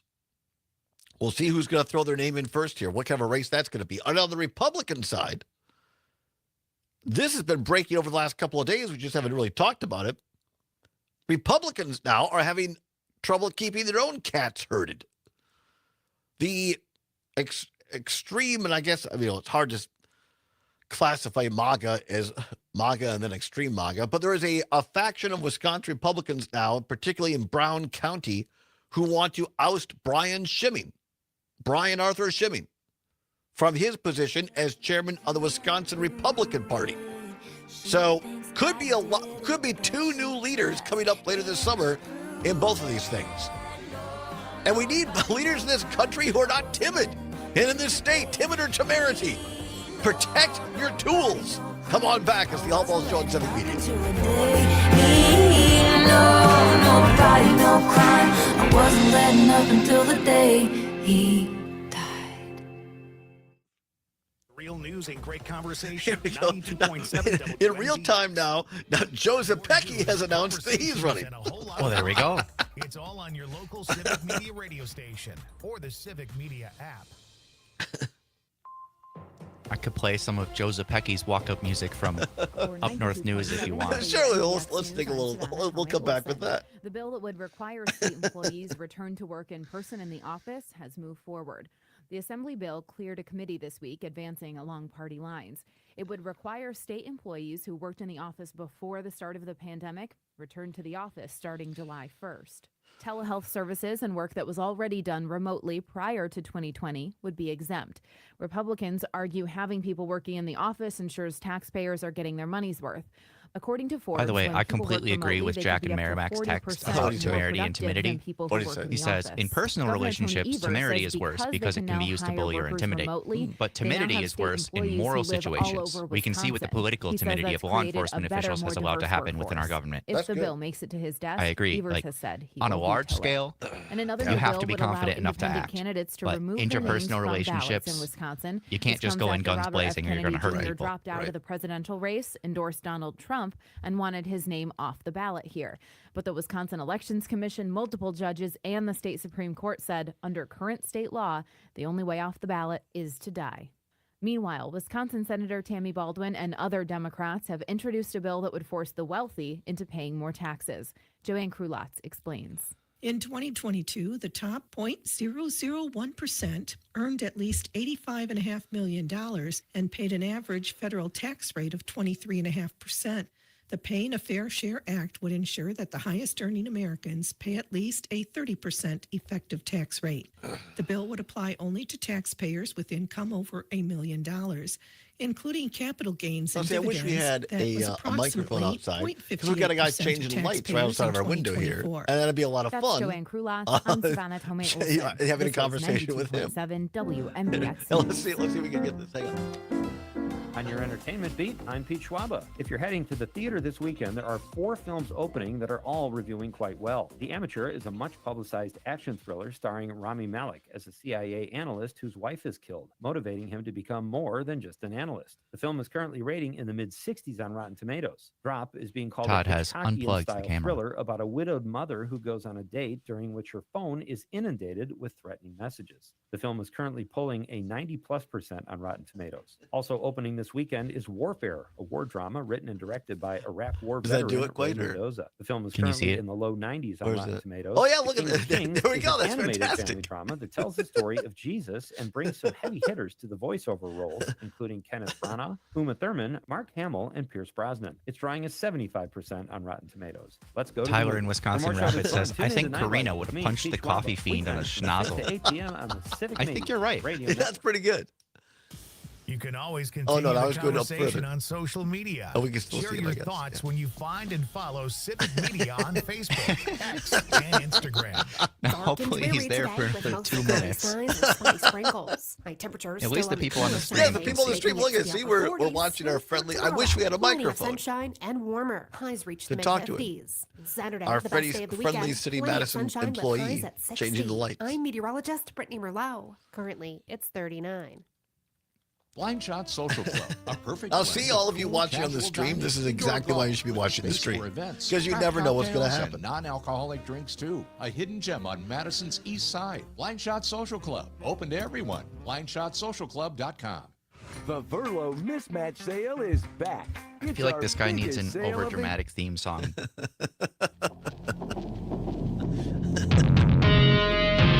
Good Lord. changing the light I speed. think that's over dramatic. That's the idea.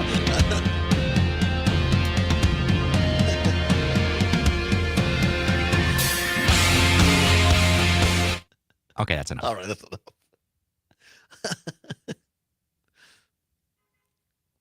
Got about 25 seconds. All right, very good.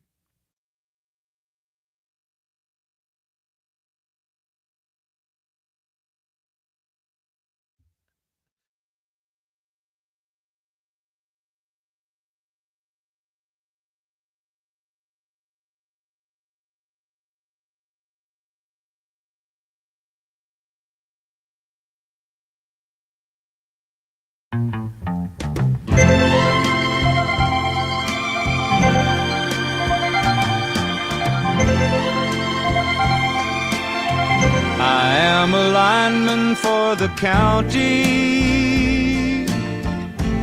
and I drive the main road, searching in the sun for another overload. Welcome back to the Todd Allbaugh Show on the Civic Media Radio Network. Little Glenn Campbell, right? There. Little Wichita lineman for you. A suggestion by our own ongoing contributor, Jeff Perry. Thank you, Jeff, and thank you, Zommers, for being so quick. The reason is, and this is why I encourage people to watch this on the stream on YouTube, Facebook, and Twitter, because here we have video right now up on the screen. On the stream, we are being visited right outside our window here in downtown Madison on State Street by one of our lovely City of Madison employees. One of our linemen, one of our electrical people. They're changing the light bulb, not just the light bulb, the fixture right outside of our window as street light zommers. How about that? Like you said during the break, it'd be awesome if we had a microphone outside. I We could know. just like reach a pole over and be like, Right. "Hey, sir, Or how's like it going?" If our windows opened, they're these sealed windows, so we can't open them up. It'd be great. I mean, because the guy is almost so close outside my window, I could touch him. I mean, he's like 8 feet, 10 feet away. But we got our street cam, our Sam Davison street cam, by the way, is pointed upwards. And here's this guy. And this just goes to, here's a shout out to everybody, our city workers. These people do not get enough respect, admiration, or credit. Because and now he's coming down. Look at this in real time. In the bucket. He's in the bucket. These people, and I was on our city council back in Richland Center for a couple of terms, and you get to know these people. And these are the folks that in the middle of the night, when there's ice or whatever, or lightning strikes, and you say, oh, this really sucks. My lights are out. This really sucks. The refrigerator's not working. Well, what really sucks is the people that have to go out in these conditions and risk life and limb to get it working again for all of us sitting at home in our slippers and robes under blankets at home. And here's one of these people right here, right outside of our window, working for the city of Madison, getting it done. So a huge shout out if you work for the road crews, the electrical crews, the water work crews, whatever it is in municipal government across the state of Wisconsin, a shout out to you for keeping the rest of us safe and secure. Thank you for your service. And it's enormously, I mean, this takes me back to being a kid. I don't care how old you are. It's just fun and interesting to watch people like this who are much more talented than I could ever be to work on this stuff because they're up there in the bucket and this guy has no fear and he's drilling the new socket. No, the new lamp Fixture, like you said before. Thank you. I think it's Fixture probably the right word. onto the pole, putting the fixture on the pole. I wish I knew his name. We could give him a shout out. But anyway, there's lots going on today here at the old Civic Media Studios in downtown Madison. Not all heroes wear capes, Todd. 100%. I agree with that. So breaking news, Ben Wickler, chair of the Republican, chair of the Wisconsin Democratic Party, has announced that he will not run for re-election in June. And a minute later, during the commercial break, we now get a statement. I mentioned him by name, Joe Zepecki. He's been on the program. Great guy. Joe Zepecki has put out this statement, and I quote, following word that Ben Wickler will not seek another term as chair of the Democratic Party of Wisconsin, Joe Zepecki released the following statement. Every conversation I've had about the future of our party gets to the same place. Democrats have got to do better when it comes to how we communicate our message. We need more effective communicators, period. I've given long, serious thought to how we do that, and up our game. Now, my plan is to spend the next week talking with party members and leaders across the state about that vision to see if they're ready to shake things up. Stay tuned, unquote. That's the statement from Joe Zepecki. And in politics, we call that getting ready to run. Pretty much. Yeah. And look, I think Joe would be great at it. I think he'd do a good job, yeah. Great communicator. Here's the resume on Joe Zepecki. Since founding Zepecki Communications in 2016, Zepecki has been lending his communication expertise to the fight to protect and build on Obamacare, support public schools, protect and strengthen our democracy, and ensure union workers build Wisconsin's clean energy future. He served as a top communication official in the Small Business Administration, SBA, as a political appointee during President Barack Obama's first term, working with 68 regional offices across the country to implement strategic communication initiatives. He is also a veteran of 3 presidential campaigns, including the Wisconsin Communication Director for the Obama-Biden ticket when Paul Ryan was named the VP nominee in 2012.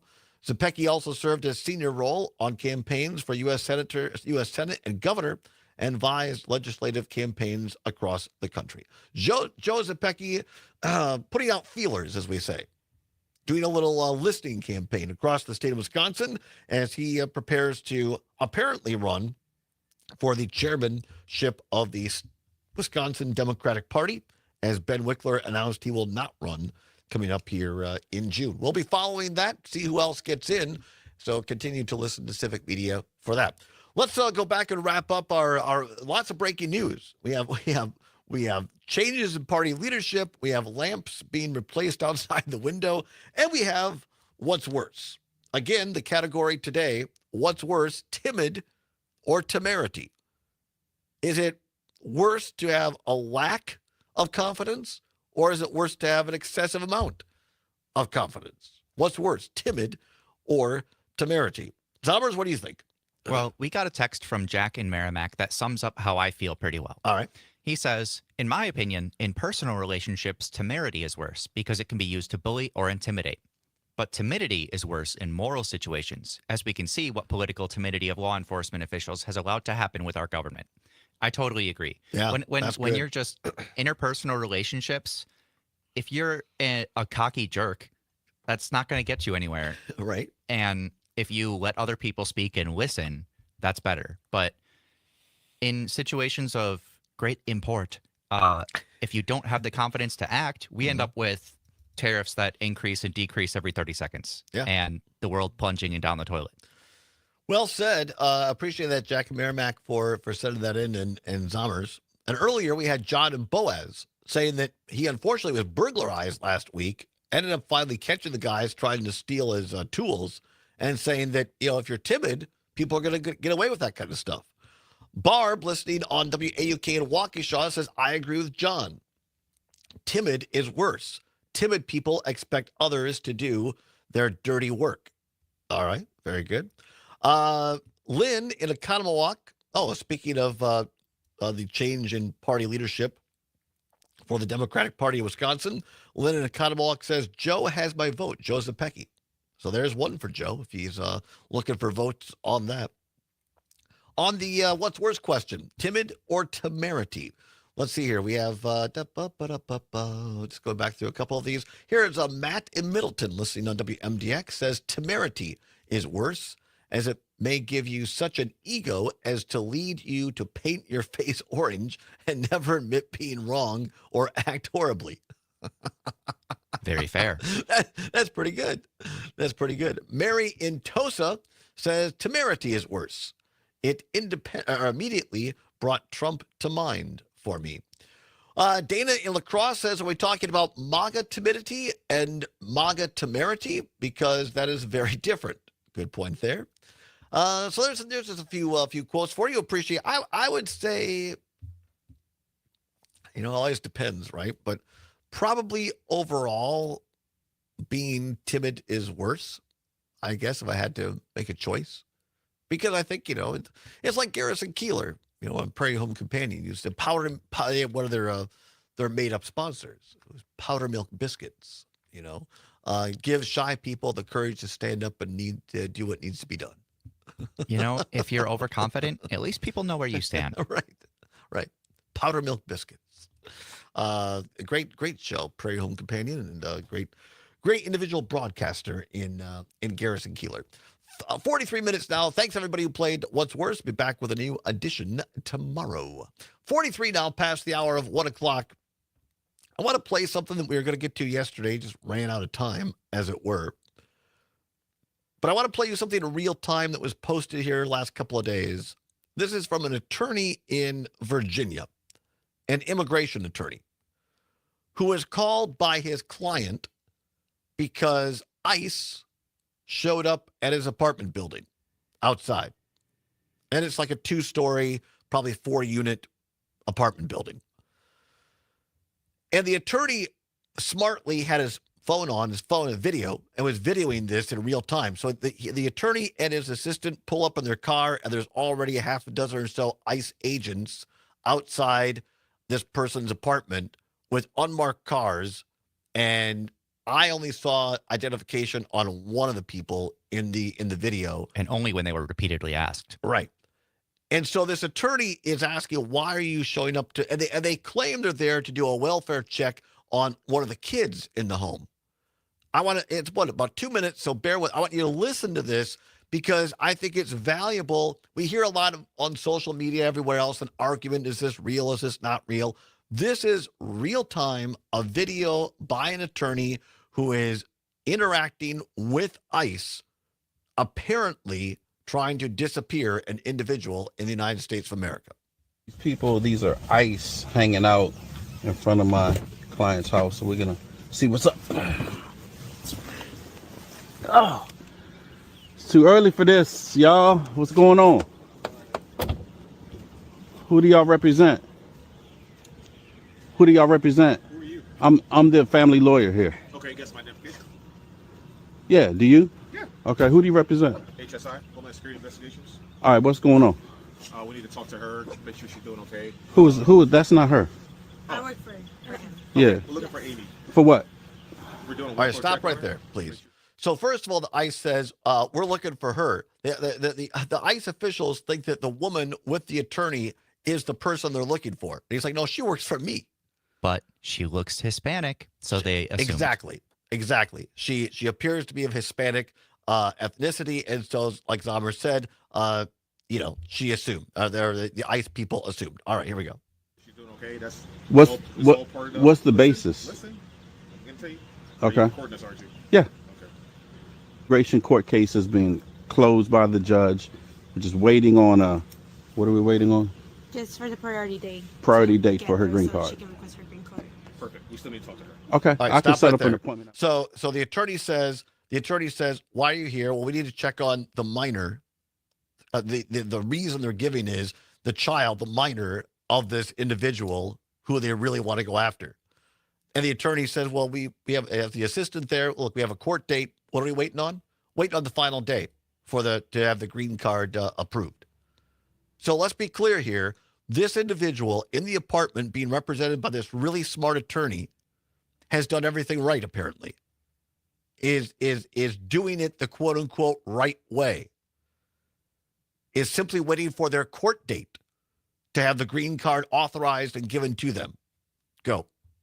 I can set up an appointment at my office. We can do that. Perfectly fine. You got a card? Nah, but I can give you my name and number. Come on, man. I don't know. Okay. I don't know. She's around somewhere, I'm assuming. Again, you need to talk to the sponsor and the... Okay, so now you need to talk to the sponsor too. You say you need to talk to her. Now, who you need to talk to so I can set you up. Well, because I'm trying to prevent you all from coming back into this neighborhood. You understand? And she's doing fine. I don't know what. Again, I know what you're here for. I don't know if this is the first time this has ever happened. So this must be a new policy. Any other questions? Nah, you. All right. Yeah, you too. And with that, the ICE agents sheepishly walk away. Again, this is a Virginia lawyer protecting his client from an apparent attempted ICE kidnapping. 5 armed ICE agents profiled, as Zammer said, a Hispanic paralegal, and said we're doing a quote-unquote welfare check on a minor child whose mother was waiting for a green card. None of them were in uniform. Only one showed an ID. Right. That's what's happened in the United States of America. And thank goodness this attorney who you heard was a really, really smart person and a really great attorney. And that's how you send these people away. Back with more after this is the Allbaugh Show on the Civic Media Radio Network.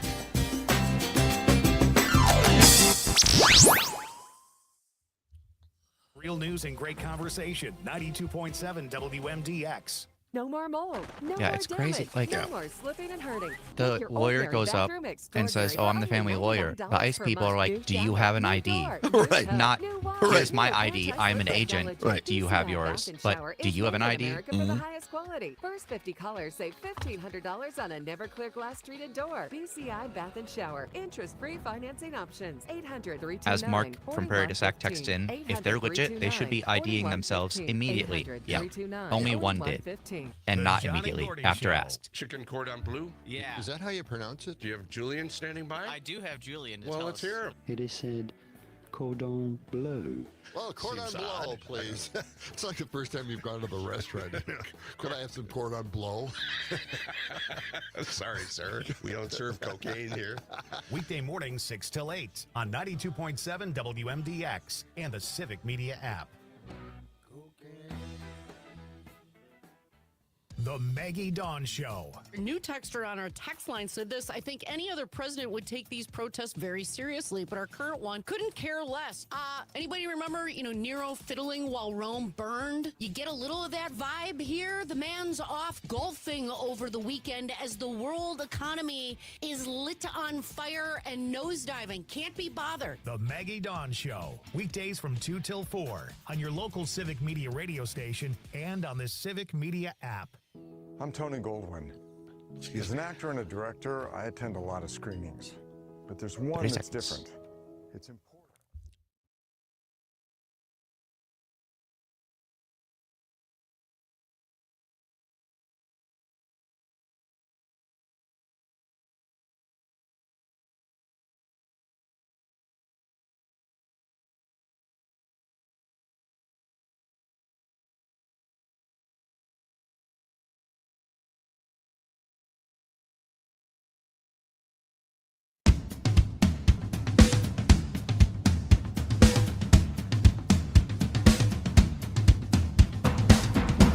Welcome back to the Todd Allbaugh Show on the Civic Media Radio Network. It is 9 before the hour of 2 o'clock. At the top of the hour, ABC or CBS News, depending upon which of our stations you listen to.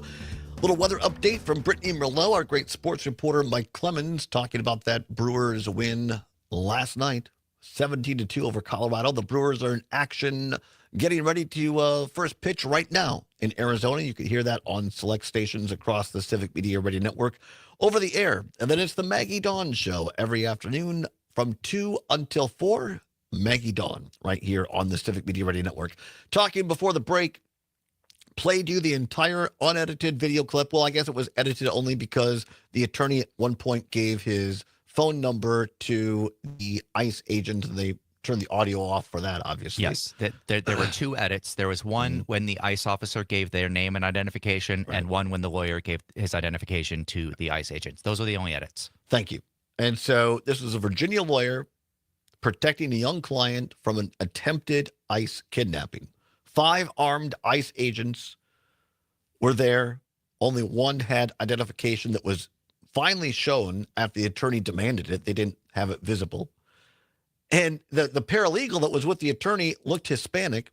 They profiled her and said, well, we're here to check on a minor child waiting for a green card. And so they said, quote, so they were just looking for a Hispanic female. Clearly, the attorney said, this was an attempted kidnapping, unquote, according to the attorney. The ICE officers, not in clear uniform, in other words, undercover, if you want to say that, only one badge between them, speaking to attorney James Rivera's partner, that young Hispanic woman, saying that, they were on the lookout for her. And remember, Donald Trump signed an executive order directing ICE agents to track down and deport unaccompanied migrant children. So clearly this is an attempt by ICE to go in undercover, not identify themselves, say we're here to check on the child, just see if it's okay, and then separate the child from the mom, who, by the way, according to the attorney, has followed the law, is in the court system, and all they're waiting for is the final date to be given the green card. It's already done. She's essentially here legally. They're waiting on a backed up immigration court system to get their job done. And these ICE agents being sent by Trump trying to trick people into handing over their kid. That's the America we live in today.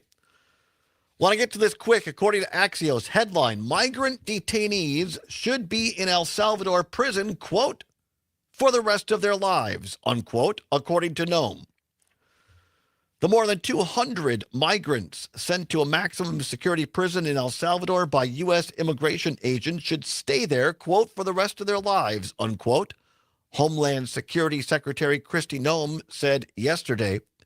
Noem's remarks reflect the Trump administration's harsh approach to non-citizens it views as criminal or gang members, in this case, arresting and deporting them to a foreign maximum security prison without giving them a court hearing.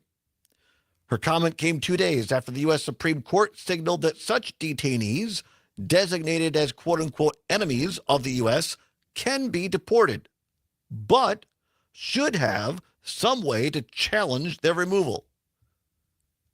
Quote, Noem said, we're confident that people that are imprisoned in El Salvador should be there, and they should stay there for the rest of their lives, unquote. She said her assessment was based on intelligence work by ICE and other agencies, including the State Department. But get this. A couple of days ago, one of the attorneys in the U.S. Department of Justice said during a court hearing that, oh yeah, we made a mistake in at least one of the people, admitted to a judge that the guy should not be there. What did the Trump administration do? They fired the attorney who said that. Fired the attorney who admitted to a judge, yeah, we made a mistake.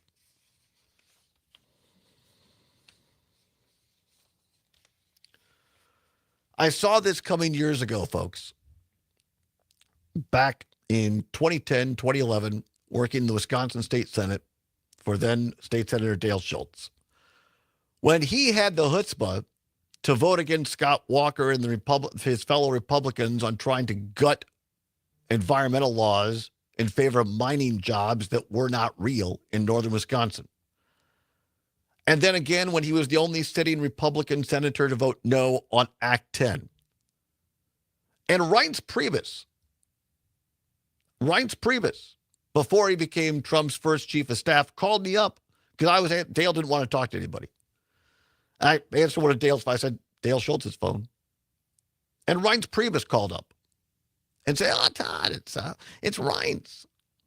Yeah, Dale's still on the team, right? He's still on the team. This stuff started years ago, you guys. The only thing that the Republican Party cares about is, are you on the team? And that means never asking questions. And that means do not cross the line. And all it took was Donald Trump to bring to fruition what many of the Republicans wanted. Somebody to say, do not question us, and we'll get rid of you if you do. And now it's coming true. Now Donald Trump has the resources to do it. And we have to keep talking about this and being honest with each other to preserve democracy in this country and to preserve the United States of America into the future. Great show today. Appreciate you. Stay tuned. Maggie Dawn is next. Whatever you're fighting for, whatever you believe in, do not give up. Keep banging your drum. We'll see you tomorrow. Keep banging. and your day will come. Keep banging on your drum, and they will hear you.